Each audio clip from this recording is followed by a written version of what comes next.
एक ऐसा शहर जो अपनी रोशन गलियों, महकते बाजारों और रंगीन जिंदगी के लिए मशहूर था, जो हर मोड़ पर अपना जादू बिखेर रही थी।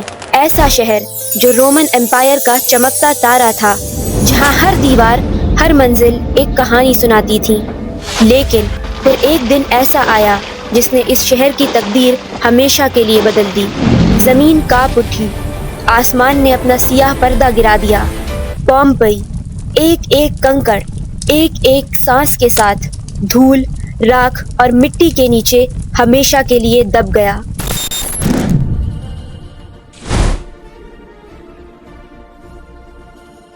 पोम्पेई का शहर, जो रोमन एम्पायर इटली में था, नियापोलिटन गुल्फ के किनारे बसा हुआ था। यहाँ के लोग रोमन पेगन धर्म को फॉलो करते थे और अपने देवताओं की पूजा करते थे। कुछ मशहूर देवता जुपिटर, वीनस, मरकरी और अपोलो उनकी जिंदगी और रिचुअल्स का हिस्सा थे। पोम्पेई की गलियां देखकर लगता था कि जैसे कोई आर्टिस्ट ब्रश लेकर जिंदगी की तस्वीर बना रहा हो। पत्थर के बने हुए रोड्स, दोनों तरफ उठे हुए फुटपाथ्स और बीच में छोटे छोटे क्रॉसिंग स्टोन्स, ताकि लोग पानी और कचरे से बचकर रोड्स क्रॉस कर सकें। सोचिए, आज से 2000 साल पहले के लोग आज के मॉडर्न शहरों जैसी प्लानिंग करते थे और उसे इम्प्लीमेंट भी करते थे, जिनका ड्रेनेज सिस्टम इतना एडवांस था कि बारिश का पानी आसानी से निकल जाता था। गलियों के किनारे लंबे पिलर्स और रंगीन फ्रेस्कोस थे। यहाँ तक कि आर्कियोलॉजिस्ट ने देखा कि पोम्पेई के कुछ घरों के गेट पर आयरन लॉक्स और चाबियां लगी होती थी, बिल्कुल आज के सिक्योरिटी सिस्टम जैसे। जैसे ही सुबह का वक्त होता था, बाजार खुल जाते थे। एक तरफ फल बेचने वाले अपनी टोकरियां सजाए हुए होते, तो दूसरी तरफ कपड़े और ज्वेलरी के दुकानदार लोगों को बुलाने के लिए चीख रहे होते। जैतून के तेल के बड़े बड़े जार्स, आटे और ग्रेन्स का भंडार और खुशबूदार स्पाइसेस, हर चीज पोम्पेई के बाजार में मौजूद थी। वॉल्स के ऊपर चौक से एड्स और अनाउंसमेंट्स लिखे जाते थे, जैसे यहाँ नई वाइन आई है, ग्लैडिएटर मैच कल सुबह है। ये पोम्पेई के बिलबोर्ड्स थे। पोम्पेई की हर दूसरी गली में थर्मोपोलियम्स होते थे, एक छोटी सी दुकान जहाँ बड़े क्ले पॉट्स में गरम सूप, स्ट्यू और वाइन रखी होती।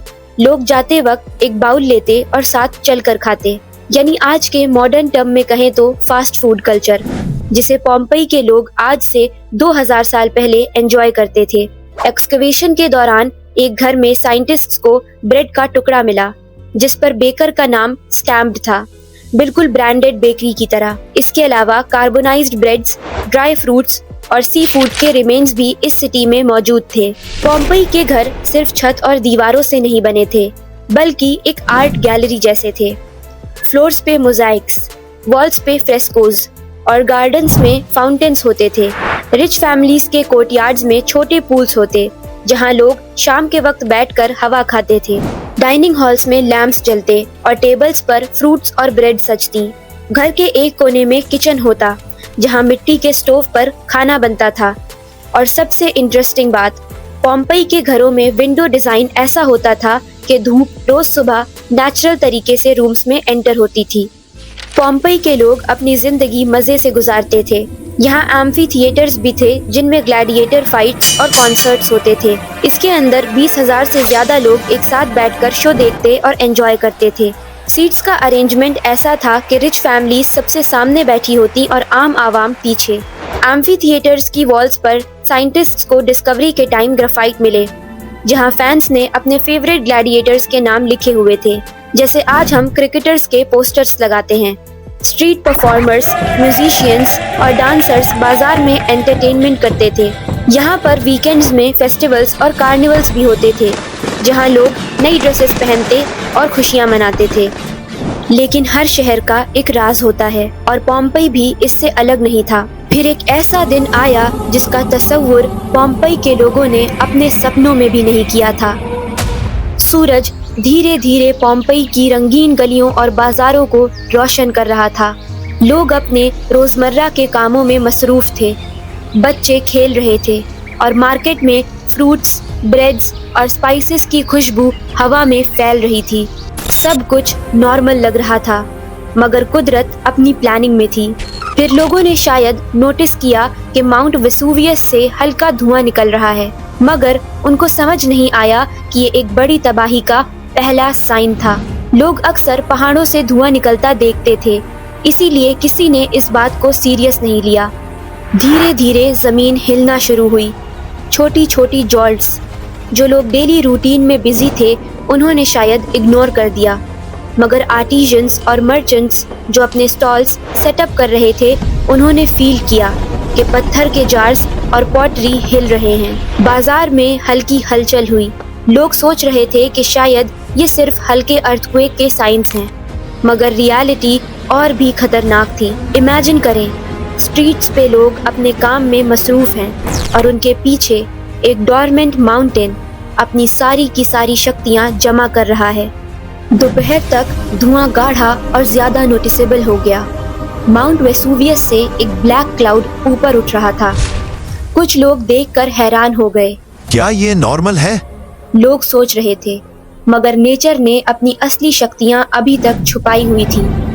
बच्चों को स्कूल से बुलाया गया और फैमिली मेंबर्स ने अपने घरों में महफूज रहने की कोशिश की। स्ट्रीट वेंडर्स ने अपना माल पैक करना शुरू किया, मगर अभी भी काफी लोग समझ नहीं पा रहे थे कि ये सिर्फ धुआं नहीं बल्कि एक वार्निंग है। इसी बीच कुछ लोग अपनी ज्वेलरी और कॉइन्स छुपा रहे थे। शायद पहला इंस्टिंक्ट, सर्वाइवल और अपनी चीजें बचाना। देखते ही देखते शाम का वक्त आया और धुएं के साथ हल्की राख भी गिरना शुरू हो गई। पहले हल्की, फिर तेज रफ्तार से। लोग अपने घरों से बाहर निकलकर देख रहे थे और कुछ लोग अपने बार्न्स और स्टॉल्स को कवर कर रहे थे। पहली बार लोगों में डर और पैनिक का माहौल शुरू हुआ। स्ट्रीट्स में लोगों ने भागना शुरू किया, बच्चे रोना शुरू हो गए। सब कुछ एक अजीब क्योस में बदल गया। एक तरफ बाजार और खुशियाँ, दूसरी तरफ धुआं और राख। बिल्कुल एक सिनेमैटिक थ्रिलर सीन। रात होने के साथ ही सिचुएशन और खतरनाक हो गई और कुछ ही लम्हों में ये पोम्पेई की सबसे ज्यादा कहर वाली रात बन गई। मोल्टन लावा और पत्थर की बरसात शुरू हुई। लावा का तपता हुआ समुंदर जिसका टेम्परेचर 700 से 1200 डिग्री सेल्सियस था, मतलब आग के वो शोले जो पत्थर को भी पिघला दे। लेकिन सबसे खौफनाक चीज लावा नहीं थी, बल्कि वो पायरोक्लास्टिक फ्लो था जो गर्म धुआं, जहरीली गैसेस और राख का तूफान था जो 300 से 600 डिग्री सेल्सियस की तपिश के साथ शहर पर टूट पड़ा। ये इतना गर्म था कि लोगों के जिस्म सिर्फ चंद सेकंड्स में जलकर पत्थर की तरह जम गए। लावा की फ्लेम्स और पत्थर के चंक्स ने स्ट्रीट्स को कंप्लीटली ब्लॉक कर दिया। घबराए हुए चेहरे, चीखती आवाजें और फिर हर तरफ सिर्फ खामोशी। सूरज के बिना स्ट्रीट्स और बाजार अंधेरे में डूब गए। लोग अपनी जिंदगी बचाने के लिए भाग रहे थे, कुछ समुंदर की तरफ, कुछ घर के अंदर। घरों के रूफ्स टूटने लगे। कुछ लोग बस अपने फर्नीचर और यूटेंसिल्स को साथ लेकर भाग रहे थे। एक ही रात में पोम्पेई जिंदा शहर से कब्रिस्तान बन गया। पोम्पेई के आखिरी लम्हों में सब कुछ एक शांत लेकिन डेडली सीन में बदल गया। ऐश और लावा ने हर गली, हर घर और हर बाजार को कवर कर दिया। लोग, एनिमल्स और स्टॉल्स सब जम गए। आर्कियोलॉजिस्ट्स ने प्लास्टर कास्ट के जरिए देखा कि लोग कैसे अपनी जिंदगी के लास्ट मोमेंट गुजारते हुए जम गए थे। एक माँ अपने बच्चे को गले लगाए और स्ट्रीट्स पे भागते हुए लोग।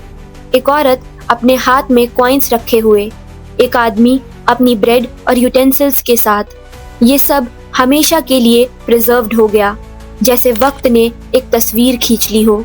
अगले दिन जब सूरज दोबारा निकला, पोम्पेई का शहर एकदम खामोश और डेड था। बस राख और पत्थर बचा था। शहर की जिंदगी जो रंगीन और लाइवली थी, अब सिर्फ मिट्टी के नीचे थी।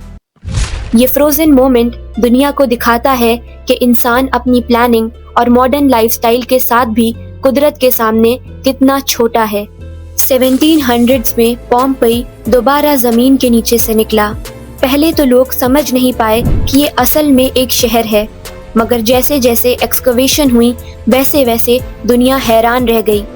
एक साइंटिस्ट ने कहा, पोम्पेई एक टाइम मशीन है। यहाँ हर चीज वैसी ही मिली जैसे 2000 साल पहले छोड़ दी गई थी। आज पोम्पेई एक म्यूजियम है, एक ओपन एयर शहर जहाँ हर दीवार, हर मोज़ाइक और हर गली एक कहानी सुनाती है। ये हमें दिखाता है कि इंसान कितना एडवांस था और हमें ये भी याद दिलाता है कि कुदरत के सामने इंसान मजबूर हो जाता है। पोम्पेई सिर्फ एक तबाह शहर नहीं, बल्कि एक जिंदा सबक है। एक शहर जो वक्त में जम गया ताकि आज हम उससे सीख सकें। कहा जाता है कि जब आप पोम्पेई की गलियों में चलकर गुजरते हो तो लगता है कि जैसे आवाजें आज भी गूंज रही हैं। बाजार की चीख पुकार, बच्चों की हंसी और कहीं दूर से एम्फी थिएटर का शोर, सब कुछ आज भी हवा में महसूस होता है।